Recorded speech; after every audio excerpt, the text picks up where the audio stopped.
One of the things my grandpa and I connected on was his Scandinavian heritage, specifically the fact that his father was a Danish immigrant. Niels Christian Martin Nielsen came to the United States as a young boy with his family in 1887. They landed in Iowa but eventually moved west to settle in Seattle, Washington. Martin's brother Frederick, however, has always been a mystery, especially to my grandfather. Fred worked as a machinist for several years in Seattle, Washington, where he received a job offer in Chile and boarded a ship never to be seen again. Grandpa was determined to find out what happened to his uncle, whom he had never met. The little my grandfather knew came from postcards that Frederick sent home, but the information was never enough to find him after all of these years. As I got older, I became more interested in learning about my ancestors. I made a personal promise that I would help my grandfather find his Uncle Frederick. First, I needed to piece together the information we did know. We knew that he moved to Chile, but didn't know exactly where he lived. We learned little things about the copper mine itself, but not enough to pinpoint his location. And we knew he got married and raised a family. Now, there were several issues I encountered right off the bat. I don't speak Spanish, not even a little. Getting access to Chilean records was also a challenge, and even if I had access, I couldn't read them. I kept hitting brick wall after brick wall, and I needed to take a break.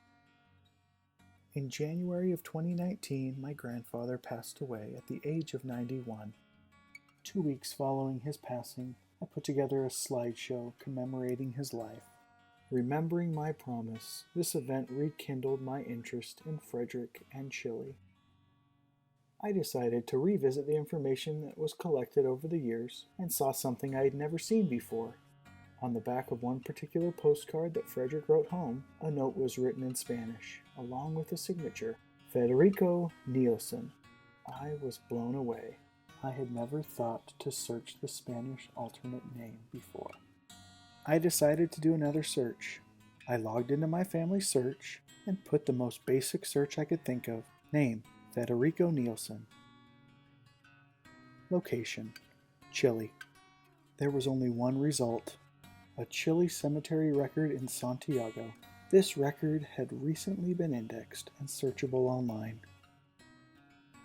It opened the floodgates, leading me to ultimately find his marriage certificate and several of his children's birth records.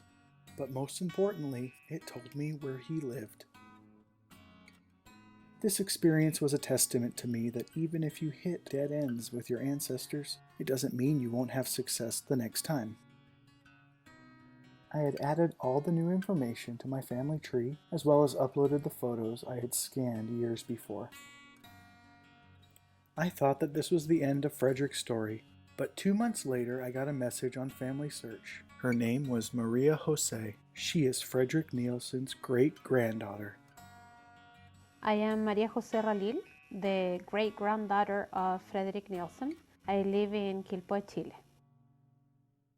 I never knew his full name, so it was very difficult for me to find information about Frederick. I knew that he had come to Chile from the United States and that he had lived in Sewell and later in Santiago until he died from a heart attack.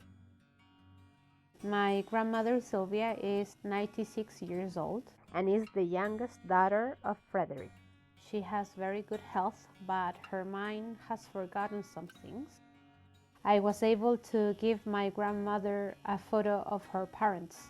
She was really happy, and that photo made her remember many things. And now that photo is next to her bed.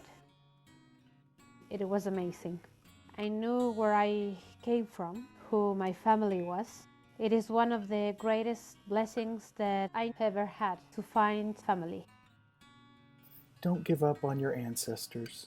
The information is out there. We just have to do our part. We are all connected and can help one another to build new relationships while connecting to our past. I'm so thankful for my heritage and for my newfound affection for Chile.